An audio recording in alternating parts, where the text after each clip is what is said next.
Hello friends, welcome back in my YouTube channel Tulsi global academy. आज के इस video lecture में हम लोग भारत के एक नए वैकेंसी के बारे में बात करने जा रहे हैं, जो कि आपका वैकेंसी रिलीज किया गया है एयरफोर्स में। ठीक है, ये जो आपका वैकेंसी है ये आपका एयरफोर्स की वैकेंसी है आपका। इसमें अगर बात की जाए कि मीन्स कितने पोस्ट के लिए आपका वैकेंसी आया हुआ है, तो वैकेंसी आपका टोटल 336 पोस्ट के लिए आपका वैकेंसी आया हुआ है। 336 पोस्ट के लिए आपका वैकेंसी आया हुआ है। और वहीं अगर बात की जाए कि टेक्निकल नॉन टेक्निकल किस ब्रांच में है, तो फिर दोनों इसमें आपको देखने को मिलेंगे। टेक्निकल एंड नॉन टेक्निकल दोनों ही आपको इसमें देखने को मिलेंगे। आज के इस वीडियो लेक्चर में हम लोग इसी के बारे में कंप्लीट जानकारी प्राप्त करेंगे कि यह जो आपका 336 पोस्ट के लिए आपका वैकेंसी आया हुआ है, इसके लिए आपका एलिजिबिलिटी क्या मांगा गया है और एज क्वालिफिकेशन आपका क्या मांगा गया है, सब कुछ आज के इस वीडियो लेक्चर में हम लोग कंप्लीट जानकारी प्राप्त करेंगे कि कैसे इस फॉर्म को आपको अप्लाई करना है। सब कुछ हम लोग डिटेल्स में समझेंगे। ठीक है, सब कुछ इस वीडियो में हम लोग डिटेल्स में समझेंगे। और लेकिन इसको आगे बढ़ने से पहले हम लोग यह समझते हैं कि ऑफिशियल वेबसाइट आपको कौन सा है। तो ऑफिशियल वेबसाइट यहाँ पर आप देख सकते हैं sarkariresult.com। यानी कि अगर आप सर्च करते हैं गूगल के क्रोम ब्राउजर पर sarkariresult.com, तो फिर आपके सामने कुछ इस टाइप का इंटरफेस देखने को मिल रहा होगा। इसमें जब आप देखेंगे लेटेस्ट जॉब वाले सेक्शन में, तो फर्स्ट नंबर पर आपको दिख रहा होगा FCAT 1 2025 ऑनलाइन फॉर्म। आज के इस वीडियो लेक्चर में हम लोग इसी के बारे में कंप्लीट जानकारी प्राप्त करने जा रहे हैं, जिसमें आपका 336 पोस्ट के लिए वैकेंसी आया हुआ है। वेरियस ट्रेड के लिए आपका वैकेंसी इसमें आया हुआ है। जैसे कि अगर बात की जाए technical non technical ground duty सब कुछ के लिए, यहाँ पर फ्लाइंग सभी के लिए वैकेंसी आपका आया हुआ है। वीडियो को आगे बढ़ने से पहले अगर आप चैनल पर नए होंगे तो जरूर से आप चैनल को सब्सक्राइब कर लीजिएगा, ताकि जो भी लेटेस्ट वीडियो जो होंगी वो सबसे पहले आप तक पहुंच जाएंगी।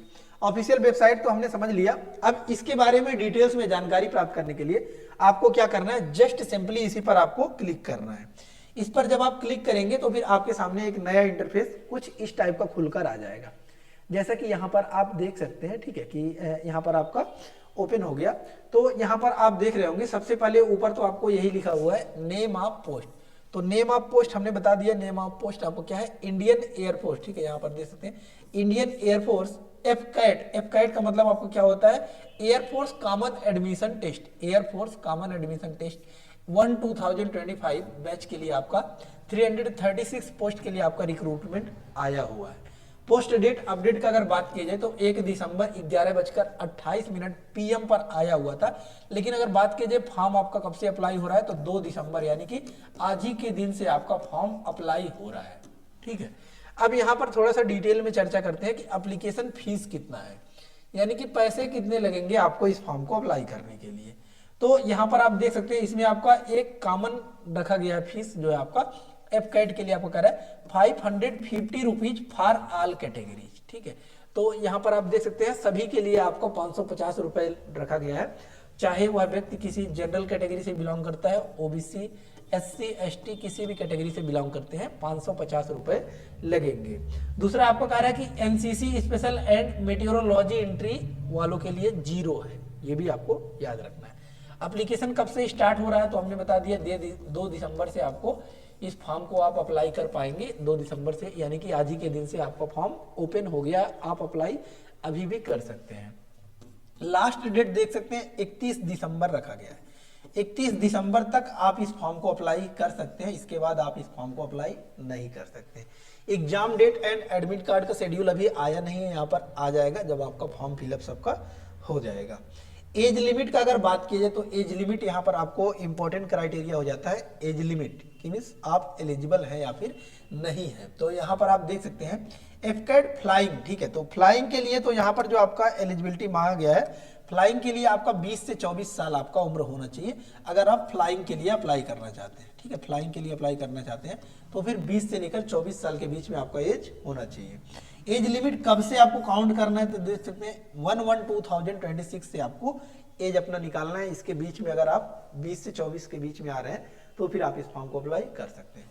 दूसरा आपको कह रहा है कि ground duty technical and non technical. ठीक है, तो जितना भी आपका ग्राउंड ड्यूटी के लिए है, तो ग्राउंड ड्यूटी में आपका दोनों टेक्निकल एंड नॉन टेक्निकल दोनों में, ठीक है। इसमें कह रहा है आपका एज लिमिट में थोड़ा सा आपका इसमें ज्यादा है, रिलैक्सेशन है, यानी कि 20 से 26 होना चाहिए आपका, 20 से 26 आपका इसमें होना चाहिए एज लिमिट। आपका एज अगर 20 से 26 साल के बीच में है और आप ग्राउंड ड्यूटी टेक्निकल या फिर नॉन टेक्निकल किसी भी पोस्ट के लिए अप्लाई करना चाहते हैं तो आप अप्लाई कर सकते हैं, लेकिन फ्लाइंग के लिए 20 से 24 साल ही आपका मांगा गया है। इसके बारे में थोड़ा सा डिटेल्स में हम लोग समझते हैं। तो यहाँ पर आप देख सकते हैं मेल और फीमेल में कितना पोस्ट यहाँ पर आया हुआ है। तो यहाँ पर आप देख सकते हैं एफकैट फ्लाइंग के लिए, ठीक है। तो फ्लाइंग में आप देखेंगे तो फ्लाइंग में आपका मेल के लिए 21 पोस्ट है और फीमेल के लिए 9 पोस्ट है। टोटल इसमें आपका 30 पोस्ट देखने को मिल जाएगा। दूसरा है आपका AFCAT ground duty technical. Ground duty technical ए यहाँ पर देख सकते हैं AEL एंड AEL में देखेंगे तो 95 मेल के लिए है, 27 फीमेल के लिए, 122 आपका AEL में है। और दूसरा आपका देख सकते हैं AEM में, इसमें आपका 53 आपका मेल में है और 14 फीमेल में, टोटल 67 पोस्ट देखने को मिलेंगे। दूसरा नेक्स्ट जो आपका थर्ड आता है इसमें आपका है AFCAT ground duty non technical, ठीक है। नॉन टेक्निकल में देखेंगे तो एडमिन के लिए आपका 42 पोस्ट मेल के लिए है, 11 पोस्ट फीमेल के लिए है और 53 टोटल आपका एडमिन के लिए देखने को मिल जाता है। दूसरा LGS में 13 post male and 3 post female, total 16 post देखने को मिलेगा। अकाउंट्स में बात की जाए तो 11 पोस्ट मेल के लिए है, 2 पोस्ट फीमेल के लिए, टोटल 13 पोस्ट देखने को मिलेगा। इसके नीचे अगर आप देखेंगे तो यहाँ पर आपका कुछ और भी यहाँ पर एंट्री है, जैसे कि यहाँ पर देख सकते हैं आपका एक एंट्री के बारे में बात कर रहा है, ये आपका ग्राउंड ड्यूटी नॉन टेक्निकल, ठीक है। Ground duty non technical entry में देखेंगे तो इसमें आपका 7 पोस्ट मेल के लिए है, 2 पोस्ट फीमेल के लिए, टोटल 9 पोस्ट इसमें आपको देखने को मिल जाएगा। इसके बाद है आपका ground duty non technical. Ground duty non technical में देखेंगे तो वेपन सिस्टम्स WS ब्रांच, इसमें आपका 14 post male, 3 post female, total 17 post देखने को मिलेगा। नेक्स्ट मेटेरोलॉजी एंट्री है, इसमें आपका मेटेरोलॉजी के लिए है 7 पोस्ट आपका मेल के लिए, 2 पोस्ट फीमेल, टोटल 9 पोस्ट देखने को मिलेगा। NCC स्पेशल एंट्री की अगर बात की जाए तो फ्लाइंग में देख सकते हैं 10% seats out of CDSC vacancies for PC and 10% seats आपका एफकैट वैकेंसीज फॉर SSC के लिए, ठीक है। तो यहाँ पर आप देख सकते हैं ये आपका NCC स्पेशल एंट्री के लिए जिनके पास NCC होगा। नेक्स्ट इसके बाद अगर बात की जाए आपका ब्रांच वाइज एलिजिबिलिटी, तो ब्रांच वाइज एलिजिबिलिटी जो आपका इंपॉर्टेंट हो जाता है कि मीन्स किस ब्रांच में आप अप्लाई कर सकते हैं, किस ब्रांच में अप्लाई नहीं कर सकते हैं।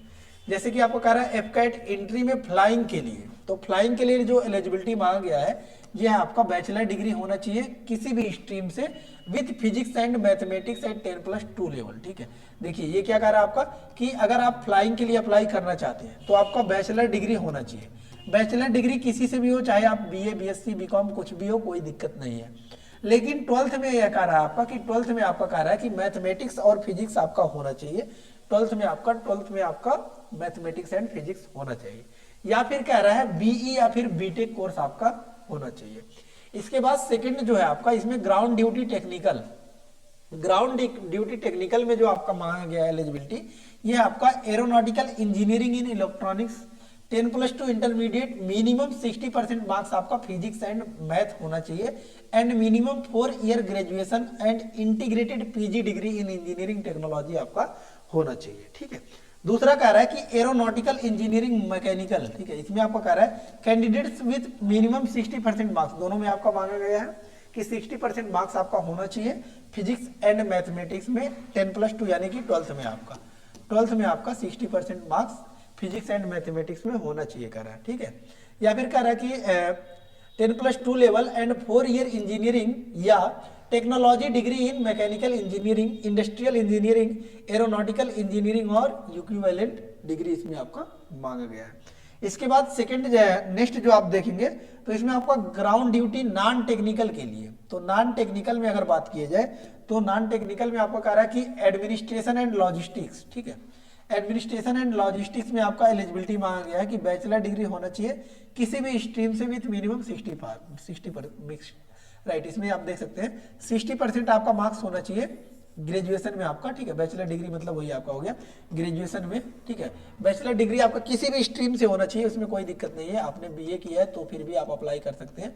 बीए, बीएससी, बीटेक, बीकॉम कुछ भी आपने किया है तो फिर आप एलिजिबल हैं। आप इसमें जो है ग्राउंड ड्यूटी नॉन टेक्निकल में आप अप्लाई कर सकते हैं। लेकिन इसमें आपका एक मैंडेटरी कंडीशन है कि 60% मार्क्स या फिर उससे ज़्यादा आपका होना चाहिए। इसमें फिजिकल एलिजिबिलिटी भी मांगा गया है। हाइट आपका अगर मेल है तो फिर 157 सेंटीमीटर होना चाहिए, 157.5 सेंटीमीटर, और फीमेल के लिए 152 सेंटीमीटर होना चाहिए। अकाउंट्स के लिए इसमें आया हुआ है तो बैचलर डिग्री मांगा गया है। कॉमर्स आपका बीकॉम होना चाहिए। इसमें भी आपका देखिए अकाउंट्स में आपका कह रहा है कि अकाउंट्स में आपका 60% मार्क्स होना चाहिए, किसमें, बीकॉम में कह रहा है, ठीक है, विथ एटलीस्ट 60% मार्क्स, ठीक है। आपका कॉमर्स होना चाहिए, बैचलर डिग्री कॉमर्स होना चाहिए, यानी कि बीकॉम होना चाहिए, और 60% मार्क्स आपका होना चाहिए। फिजिकल एलिजिबिलिटी इसमें भी आपका सेम मांगा गया है, 157.5 सेंटीमीटर से लेकर 152 सेंटीमीटर तक मांगा गया है। इसके बाद आपका एनसीसी स्पेशल एंट्री जो है, इसमें आपका देख सकते हैं एलिजिबिलिटी क्या मांगा गया है। तो एलिजिबिलिटी इसको भी आपको ध्यान रखना है। देखिए एनसीसी स्पेशल एंट्री में आपका फ्लाइंग के लिए, ठीक है, फ्लाइंग के लिए आपका बात की जाए एलिजिबिलिटी तो देख सकते हैं NCC air wing senior division C certificate आपका होना चाहिए, and other detail as per the flying branch eligibility, ठीक है। यानी कि आपका कह रहा है कि NCC air wing senior division C certificate आपका होना चाहिए। नेक्स्ट कह रहा है मेटेरोलॉजी एंट्री, इसमें आपका मेटेरोलॉजी के लिए आया हुआ है। इसमें आपका देख सकते हैं एलिजिबिलिटी के लिए कह रहा है, इसमें आपको नोटिफिकेशन में आपको पढ़ना पड़ेगा, ठीक है। नेक्स्ट इसके बाद जो आता है आपका इंपॉर्टेंट की मीन्स कैसे इस फॉर्म को अप्लाई करना है और आपको नोटिफिकेशन को कैसे डाउनलोड कर सकते हैं। तो यहाँ पर आप देख सकते हैं अप्लाई ऑनलाइन का बटन यहाँ पर आपके सामने दिख रहा होगा। इसी के जस्ट सामने आपका लिखा हुआ क्लिक हियर, इसी पर सिंपली क्लिक करके आप फॉर्म को अप्लाई कर सकते हैं। और अगर आपको कोई भी डाउट्स है तो यहाँ पर देख सकते हैं डाउनलोड शार्ट नोटिफिकेशन, यहाँ से आप डाउनलोड कर सकते हैं नोटिफिकेशन को भी और उसको रीड आउट कर सकते हैं डाउट को क्लियरेंस के लिए। लेकिन इसके बावजूद भी अगर आपको कोई डाउट्स है तो आप कमेंट बॉक्स में कमेंट पुट अप कर सकते हैं। लेटेस्ट जानकारी के लिए जरूर से चैनल को सब्सक्राइब कर लीजिएगा, ताकि जो भी लेटेस्ट वीडियोज होंगी, वैकेंसीज होंगी, वह सबसे पहले आप तक पहुंच जाएंगी। कोई भी पीडीएफ वगैरह चाहिए तो टेलीग्राम चैनल को जाकर ज्वाइन कर सकते हैं, जिसका लिंक हमने डिस्क्रिप्शन बॉक्स में दे दिया है। सो धन्यवाद, मिलते हैं नेक्स्ट वीडियो में नेक्स्ट लेक्चर के साथ। तब तक के लिए धन्यवाद, जय हिंद।